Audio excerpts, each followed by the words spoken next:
మాకు చిట్టి వడ్రంగి పిట్ట దొరికింది కదండి.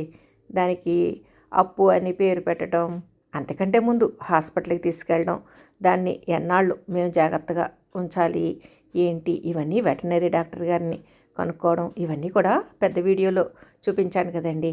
ఇక దానికి ఉంచడం కోసం ఇలా కేజు తీసుకొచ్చామండి. చాలా పెద్ద కేజే తెచ్చేసాం, ఎందుకంటే అటు ఇటు హాయిగా తిరగాలి కదా అని.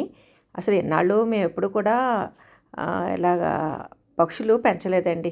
అంటే మాకు ఇంట్రెస్ట్ ఉండదు వాటిని బంధించడం పెంచడం ఇవన్నీ ఎందుకని. కాకపోతే అనుకోకుండా ఇలాగా ఒక చిన్ని వడ్రంగి పెట్ట మా వారికి పార్కులో దొరకడం, దాన్ని తీసుకురావడం, దాన్ని హాస్పిటల్కి చూపించడం, దానికి వైద్యం మేత ఇవన్నీ మీకు పెద్ద వీడియోలో చూపించాను.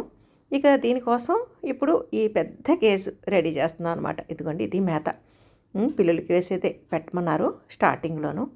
ఇది ఇంకా ఎదగడానికి అది టైం పడుతుంది, ఎదిగాక అప్పుడు కానీ వదలొద్దు అన్నారు.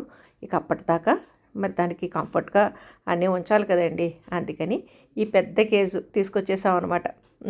హాస్పిటల్కి తీసుకెళ్ళడం కోసం ఆ చిన్ని దాంట్లో పెట్టుకుని తీసుకెళ్ళామండి. దాని కేజీలో దానికి చేర్చేసాము. దానికి వడ్రంగి పెట్టంటే కర్రలు అవి తింటుంది కదా, అందుకని కొంచెం బాగా పాతపడిపోయిన కర్రలు అంటే అది కొట్టడానికి వీలుగా ఉండేలాగా ఇటువంటివన్నీ కూడా కేజీలో పెడుతున్నామండి. దీనికి పేరు కూడా పెట్టేశాం, అప్పు అని. భలే ఉంది కదండి ఈ చిట్టి వడ్రంగి పెట్ట, మా ఇంటికి వచ్చిన అతిథి పెట్ట.